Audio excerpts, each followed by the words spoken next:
ความดีสู้เขาบ่ได้มีแต่นั่งเศร้าเพราะความเหงาหมุนเวียนทั่วกายกินแล้วเป็นหน้าอับอายเกิดเป็นสายทุกอย่างบ่มี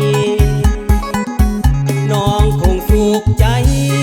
มีเงินใช้รถใหญ่มีขี่ผู้ชายคนจนคนนี้ขี่หลังป่วยเฮ็ดให้ไทยนาน้องเอ๋ยอ้ายนี้ขอไปตามกรรมบ่มีเงินคำตัวก็ดำบ่มี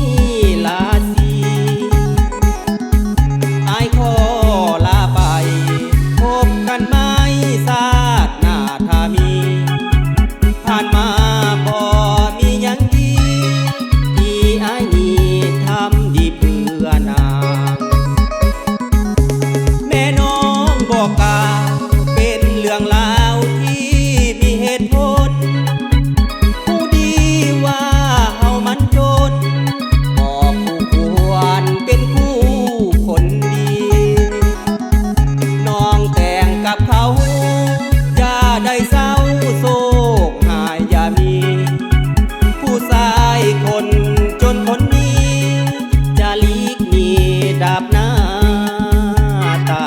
มกรรม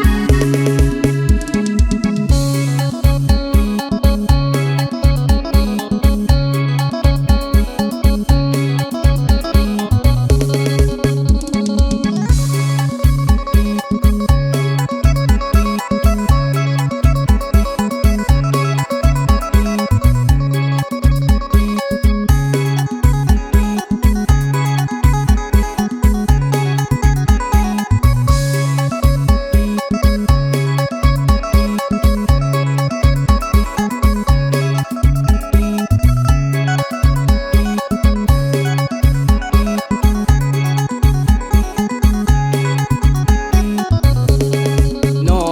งเอ๋ยอ้ายนี้ขอไปตามกรรมบ่มีเงินคำตัวก็ดำบ่มีลาสีอ้ายขอลาไปพบกันไหมชาติหน้าถ้ามีผ่านมาบ่มีหยังดีที่อ้ายนี้ทำดีเพื่อนางแม่น้องบอกกล่าวเป็นเรื่องราว